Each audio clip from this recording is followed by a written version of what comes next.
কেমন আছেন আপনারা? আশা করছি ভালোই আছেন। একটু তো কাজে ব্যস্ত আছি, তার জন্য আজকে কোনো ব্লগ বানানো হয়নি। কালকে কি কাণ্ড হলো, এত যে ভালো দিনটা ছিল, ভাবলাম একটা সুন্দর করে ব্লগ বানাবো, কিন্তু সময় হাতে না থাকার জন্য একটা ছোট্টর মধ্যে একটা ব্লগ বানিয়েছি আপনাদের জন্য।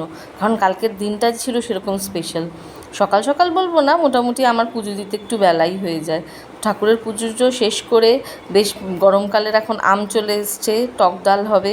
তো টক ডালের যে কি খুশি সেটা দেখুন। কি দারুণ, ডালটা কি ঝিল্লির মতো হয়ে গেল। আমি ম্যাঙ্গো দিয়েছি, এই যে ম্যাঙ্গো, কিন্তু তুমি খাও। যে একা একা খেয়ে নেবে তো? আচ্ছা ঠিক আছে, নাও খাও খাও, ঠিক আছে। তাহলে তুমি খাও, আমি চানটা করে আসি। টাটা। আর যে টক ডাল হয়েছে, ইনুর আর কচু চাই না, তাই না?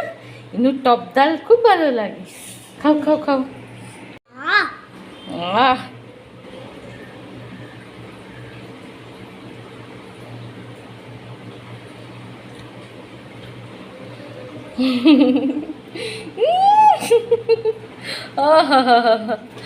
বাবা, এক্সপ্রেশন কিং।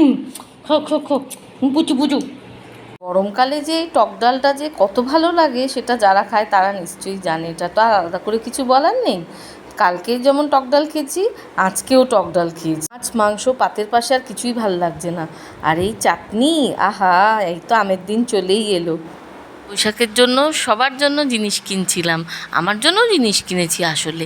কিন্তু রাজেশের কি মনে হলো কে জানে, হঠাৎ করে আমার জন্য একটা শাড়ি নিয়ে এসছে। তার জন্য যেহেতু জিনিস কেনা হয়, তাই আমার জন্য একটা কিছু স্পেশালি আমার অজান্তে আনলে যাতে আমি খুশি হই, সেই জন্যই এনেছে।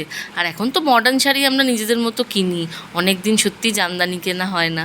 ওই পোস্ট করেছিলাম না, তাই ওই জন্য হাসানোর জন্য মনে হয় আমার একদম পছন্দের রঙটাই নিয়ে এসছে। No risk.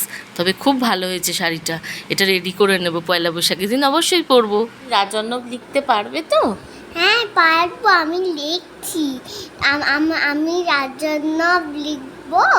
এটা আমার নাম রাজন্নব। কি সুন্দর রাজর্ণব লিখেছে, cutie pie. Very good, love you, very good. Oh love you, love you. Rajarnab Chowdhury. Rajarnab Chowdhury. খুশি সে তার নামটা লিখতে পেরে। এখন ঠাকুরের এই সামনের জায়গাটাই বেছে নিয়েছে, ম্যাক্সিমাম টাইমে এখানেও পড়ে নেয়। এটাই ভালো লাগে, মানে বাড়ির সবচেয়ে বেস্ট জায়গা বলতে পারেন এটা এখন। তার মধ্যে কালকে উপহার পেলাম, যখন পুজো দিচ্ছিলাম ভাবিনি দিনটা এত সুন্দরভাবে গড়াবে। উপহারটা তো দেখতেই পেয়েছেন, সবচেয়ে আমার প্রিয় রঙের একটা শাড়ি।